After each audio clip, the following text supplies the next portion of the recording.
নমস্কার বন্ধুরা, welcome back to my channel. তোমরা সবাই কেমন আছো? আশা করি ভালো আছো, সুস্থ আছো। আবার একটা নতুন ব্লগ নিয়ে চলে এলাম তোমাদের সামনে। যে যেখান থেকে ব্লগটা দেখছো অসংখ্য অসংখ্য ধন্যবাদ।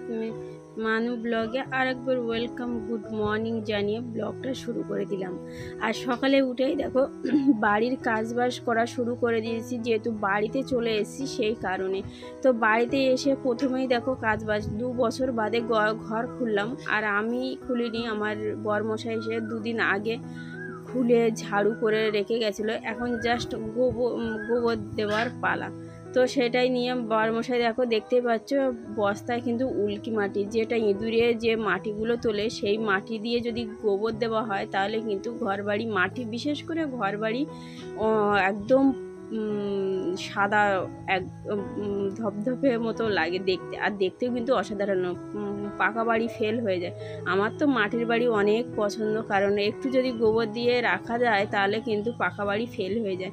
তো তার জন্যই কিন্তু, আর যেহেতু আমার বাড়ি কিন্তু মাটির বাড়ি, তোমরা যদি কমেন্ট করো তাহলে আমার বাড়ির মানে বাড়ির ট্যুরটা তোমাদের হোম ট্যুর যেটা বলে সেটা তোমাদের অবশ্যই দেখাবো। তো ঝটপট কমেন্ট করো, যদি তোমরা আমার বাড়িটা দেখতে চাও তাহলে কিন্তু ঝটপট কমেন্ট করো। আর দেখতেই পাচ্ছ এই যে গোবর চটকাচ্ছে, এখন আমি ঘরের ভেতর টেতরগুলো পরিষ্কার গোবর দেবো। তো এটা হচ্ছে আমাদের রান্নাঘর।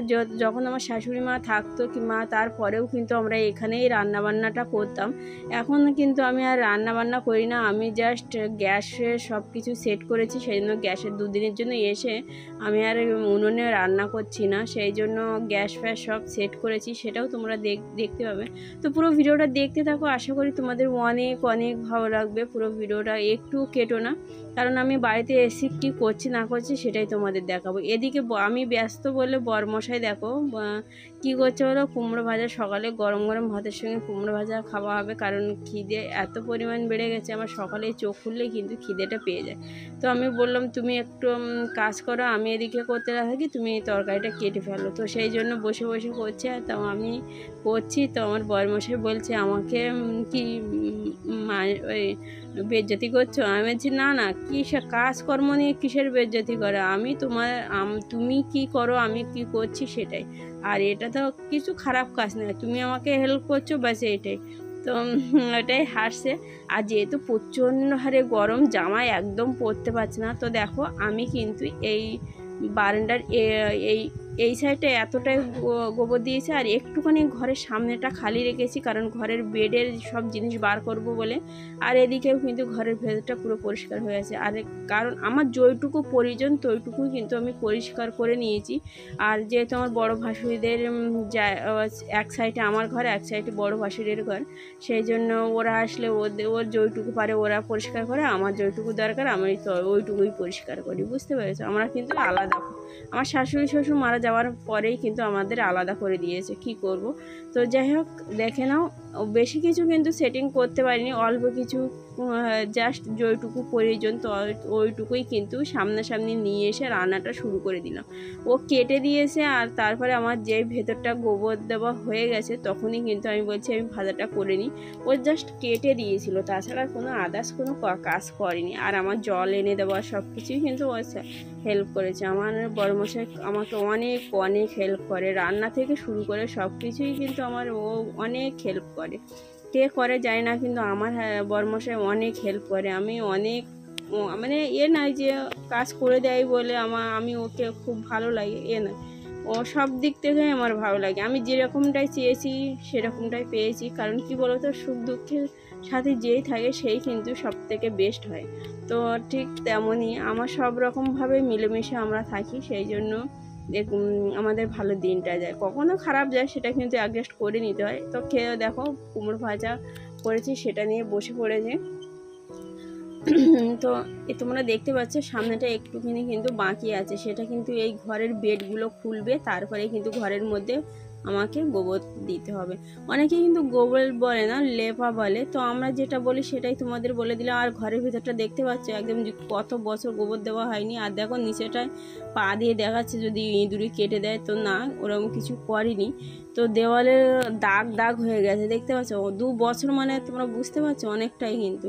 আর 2 বছর বাদে কিন্তু আমার ঘরে এসে পরিষ্কার, এমনি কিছু কোনো রকমভাবে নোংরা হয়নি, আমরা সব রকমভাবে প্যাকিং করে গেছিলাম। এই যে শোকেস আছে, শোকেসটাও কিন্তু আমরা ঢেকে গেছিলাম কাপড় দিয়ে।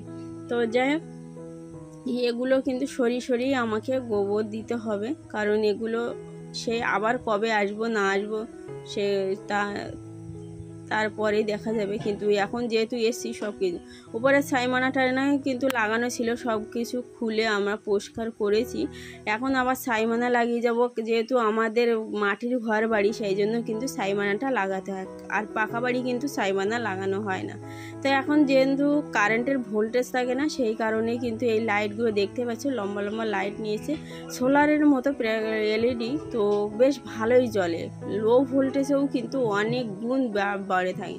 তো এই লাইটগুলো জ্বালছি, কারণ এমন লাইটের ভোল্টেজ যে আমরা ঘরের গেটটাই আমরা দেখতে পাচ্ছি না। তো ফাইনালি আমার ঘরের মধ্যে দেখো আমি গোবর দিয়ে দিয়েছি, বেশ মানে আর কিছুক্ষণের মধ্যেই কিন্তু এত সাদা দেখাবে তো বলে বোঝাতে পারবো না, যাদের মাটির ঘর আছে তারাই কিন্তু একমাত্র জানে। তো আমার দেখতে দেখতে কিন্তু বিকাল হয়ে গেছে, আমার গোবর টোবর দিতে অনেকটা দেরি হয়ে গেছিলো। তো তারপরে চান করে আমি ছেলের খেয়ে দিয়ে চান করে শুয়ে পড়েছিলাম। এবার শুয়ে পড়ার পরে আমি ঘুম এসে গেছিলো, জামা কাপড় আর ধোয়ায়নি। তো ঘুম থেকে উঠে তোমরা সূর্যটা দেখতে পাচ্ছ, অনেকটা বেলা চলে গেছে, তো সেটাকে এখন মেলে দিচ্ছি, কারণ অনেকটা দেরি হয়ে গেছে বলে। তো বাড়িতে কি বলো তো, অনেক বছর বাদে বাড়িতে আসলে যে এতটা পরিশ্রম হয়, এত কষ্ট করতে হয়, কি বলবো, আমার তো অনেক কষ্ট লাগে। কারণ এ নয় যে করি এসব আমি করিনি, ছোটো থেকে অনেক করেছি অনেক কিছু, কিন্তু এখন 14 বছর বয়স থেকে বাইরে থেকে যে এই কাজগুলো যে আমার করতে হচ্ছে একটু কষ্ট হয়, তাছাড়া কোনো কিছুই প্রবলেম নেই। কারণ স্বাভাবিক, সবাই যখন বাইরে থাকে হঠাৎ যখন বাড়ি আসে তখন এইসব কাজগুলো যখন করা হয় তখন কিন্তু অনেকটাই কষ্ট লাগে। তো কার হয় জানি না, আমার তো কষ্ট লাগে, কিন্তু একটু বাদেই, কিন্তু কিছুক্ষণ বাদেই, কিছুদিন পরেই আমার সেট হয়ে যায়। কারণ গ্রামের জন্ম, গ্রামের মানুষ, তো যখন দুদিন বাইরে গিয়ে তো গ্রামের কাজ ভোলা যায় না। তো খাওয়া দাওয়া করার পরে কিছু বাসন ছিল, সে বাসনগুলো আমি ধুতে এলাম পুকুর ঘাটে। আর এই পুকুর ঘাটটা কিন্তু 101 জন কিন্তু এখানে ধুতে আসে, মানে একটা পুকুরে এতগুলো মানুষ কেন আসে বলো তো? আমাদের পুকুরটা এমনই যে এত সব ফ্যামিলি এক জায়গায়, সেই জন্য সবাই আসে, একার জন্য কিন্তু একটা পুকুর না। তো সেই জন্যই কিন্তু 101টা বললাম। তো যাই হোক, সবাই মিলেমিশে একটা ঘাটে করে, কারণ এমন একটা বাড়ির সব ভাগ যে পুকুর কাটানোর জায়গা নেই। আর আমরা তো এক পুকুরের মাছ কখনোই খেতে পারি না, সব কিছুই আমাদের শহরের মতো কেনা, কারণ আমাদের পুকুর মাছ খাওয়ার মতো কোনো পয়সা নেই, সবার একটাই পুকুর সবার জন্য। তো মাছ যখনই তোলা হয় তখন কিন্তু অনেকের ভাগ দিতে হয়, যে সেই জন্য কিন্তু কেউ মাছ আর মারে না, কারণ সবাই বাজার থেকেই কিনে খায়। আর যখনই মারা হয় পুরো জল ছিঁচে তারপরে মাছ নিয়ে বিক্রি করে সেই টাকা ভাগ করা হয়। তো বন্ধুরা, ভিডিওটা আর বড় করবো না, ভিডিওটা এই পর্যন্ত এন্ড করছি। ভিডিওটা ভালো লাগলে লাইক কমেন্ট শেয়ার করে পাশে দেখো, আর চ্যানেলটা সাবস্ক্রাইব করতে না একটু ভুলো না, চ্যানেলটা সাবস্ক্রাইব করে রেখো, তাতে আমার নিত্য নতুন ভিডিও আপলোড দিতেই সবার আগে তোমাদের কাছে যেন পৌঁছে যায়। তো ভালো থেকো, সুস্থ থেকো, দেখাবো একটা নতুন ব্লগে, টাটা।